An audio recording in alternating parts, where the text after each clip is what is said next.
السلام الله عليكم ورحمة الله تعالى وبركاته كلنتي وعنا وناكسان خيارتا صاحبادا أن هاي soo dhawaada waa mid ka mid ah muuqaalada aan ku baahiyo bartayda YouTube-ka isla markaana waxaan uga hadli doonaa qaybta labaad ee aan ugu talagalay inay muwaadiniinta Soomaaliyeed aan kaga faa'iideeyo sida ay ku imaan karaan wadanka Romania ayagoo haysta baasaboorka Soomaaliga Kenya iyo Ethiopia waa walaalkiina Azaam haddii uu yahay markaagii ugu horeeyay nagu soo biir oo YouTube-ka subscribe noo saar muuqaalkana noo share gareey qalbi dhaya dhameystiran madumar ima dhiba wadnaha dhigay dhega bidix oo dhahay dhameystiran waan la dhacay oo dhahay dhameystiran waan la dhacay qalbi dhaya dhameystiran madumar ima dhiba wadnaha dhigay dhega bidix oo dhahay dhameystiran waan la dhacay oo dhahay dhameystiran waan la dhacay soo dhawaada saaxiibayaal mar kale waxaa taxanayna ah sida muwaadiniinta Soomaaliyeed ay ku imaan karaan dalka Romania ayagoo haysta baasaboorka Soomaaliga maadaama ay aad u adag tahay in wadamada kale ee ku dhow qaaradda Yurub ay adag tahay in baasaboorka Soomaaliga lagu imaado aan ka ahayn wadamada yaryar sida Poland, Bulgaria, Romania iyo wadamo kale yaryar oo kamid ah sida Serbia haddaba wadankani lagu magacaabo Romania muwaadinka Soomaaliga ah ee haysta baasaboorka Soomaaliga waxaan soo sheegnay in kaliya ay u furan tahay inuu ku imaan karo dalxiis waxbarasho iyo sidoo kale shaqo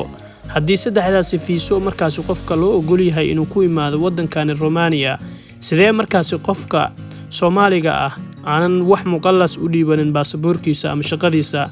sidoo kale ajinsiyana uusan u shaqeynaynin sidee uu ku imaan karaa laftiisa asigoon markaas lacag badan aysan meesha uga bixin waxaan muuqaalkan aan ku dahfuri doonaa sida markaas fudud uu ku imaan karo qofkaasi asigoon wax muqallas lacag siinin lacag badan meesha aysan kaga bixin isla markaana uu imaan karo wadankan Romania sida aan wada ognahay wadanka Romania wuxuu ka mid yahay wadamada yaryar ee dhaca qaaradda Yurub isla markaana fiisihiisa lagu heli karo si fudud haddii aad markaas haysato baasaboor Soomaali Kenya iyo Ethiopia waxa aad u fudud inaad hesho wadankan Romania fiisihiisa isla markaana adigoo u doonanayo safaaradda ama sidoo kale adigoo u dalbanayo si electronic ah oo fiisahan waxay kuugu soo dhici doontaa isla Gmail-kaaga tusaale ahaan muwaadinka Soomaaliga ah oo markaas haysta baasaboorka Soomaaliga sida fudud uu fiisaha uu ku dalban karo ayaa ah inuu xareysto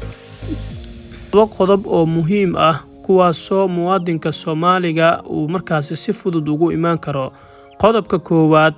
qofka waa inuu heli karaa mid ka mid ah hotelada ku yaala wadankan Romania magaalada ama caasimadda wadankaasi Bucharest haddii aad hesho mid ka mid ah hoteladaasi inaad booking garaysato waxa aad u fudud markaasi inaad fiisaha si fudud aad ku hesho waa haddii aad joogto wadamada safaaradda ay ku leeyihiin gaar ahaan wadanka Kenya, Ethiopia iyo sidoo kale dalka Djibouti iyo dhammaan wadamada kale Afrika kuwaasoo wadanka Romania safaaradooda ay ku taalo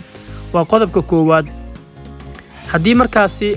qodobka labaad ee muwaadinka Soomaaliga u fududeyn kara fiisaha waxbarashada dalxiiska iyo sidoo kale shaqada ee wadankan Romania ayaa ah in haddii ay jiraan dad asxaabtaada ay ku nool wadamada dhaca qaaradda Yurub ay ku tagi karaan wadankan Romania muhiim ma ah qofka waxa isku tihiin saaxiibkaagu noqon karaa waalidiintaada mid ka mid ah noqon karaa dhammaan intaba waxa muhiim ah inay tagi karaan wadankan Romania ayna guri ay ka kireysan karaan isla markaana wadankaasi ay ka samaysan karaan bangi haddii intaas ay sameystaan wadanka Romania dawladeedu waxay ogoshahay in qof kasto baasaboor European wato inay siiso 3 fiiso ilaa 5 fiiso oo markaasi ku casuumi karo asxaabtiisa walaalihiisa iyo dhammaan dadka markaasi asi ku hareeraysan yihiin isla markaana qofkaas hadduu intaas uu sameeyo wuxuu ku soo diri karaa fiisooyinka ay u ogoshahay dawladda dalkan Romania isla markaana waad ku bixi kartaa fiisahaasi oo wuxuu ku soo diri doonaa invitation waxaadna la tagi doontaa safaaradda kuugu dhow waxayna ku siin doontaa fiisaha dalkaasi oo waxaad ku tagi doontaa wadankaasi si official ah balse qodobka ugu sahlan ayaa ah in muwaadinka Soomaaliga uu xareysto mid ka mid ah hotelada ku yaala caasimadda Bucharest ee dalkan Romania isla markaana invitationkaasi uu ku xareysan karo fiisihiisa dawladda Romania immigration-keeda ama safaaradda ay ku leeyihiin wadanka aad ka xareysatay fiisaha waxay ku siin doontaa fiiso dalxiis aad ku tagayso wadankaasi isla markaana aad ku joogayso inta duration ama muddo ay ku siiyeen fiisaha. haddii intaasi muddo adiga aad kaga bixi karto waddankaas waa kaga bixaysaa. haddii aadan bixi karinna oo wax culeys kama taagna waa iska joogi kartaa maadaama waddankaasi aad rabtid inaad kasii tahriibto. sidoo kale waxaan halkaan aan ku xusi doonaa haddii ay jiraan dad muwaadiniin Soomaaliyeed oo u baahan inay markaasi hoteladaas ay booking gareystaan, dhammaan waxaan qaybta hoose aan ku soo dhigay hotelada ku yaalo waddankaasi Romania, gaar ahaan caasimadda waddankaasi ee Bucharest, ayadoon wax lacag aadan ku shubeynin. kaliya waxaa ku muhiimsan inaad haysato baasaboor, inaad taqaano sida loo booking gareeyo. wax lacag ay ka hormarsanayaan ma jiro, oo waxaad markaasi lacagta bixin doontaa mar alla markaad hotelkaas aad tagto, isla markaana furaha qolka adiga aad ka degayso lagu siiyo, kadib ayaad lacagta shubaysaa. intaasna muhiimku ma aha, oo mar alla markaad adiga waddanka aad tagto airportkana ka dhamaato, isla markiina waxaad sii aadi doontaa meeshaad u baahneed. dhanka kale dhalinyarada isla toddobaadkii hore ka degay waddankaasi Romania oo u baahnaa in la hago, iyagana waxaan halkaani aan ugu soo gudbin doonaa inay nagala soo xiriiraan qaybta Telegramka, annagoo aan siin doono faahfaahin dhammaystiran iyo sidoo kale waddada ugu sahlan ay meeshaasi ay kaga bixi karaan, maadaama dalka Romania qofka haddii 3 bilood uu joogo ay ka qaadayso farahaasna markaasi euro oo dhan ay aqoonsan yihiin. dadka qaarna way heleen faahfaahin dhammaystiran, halka dadka kale markaasi weli aysan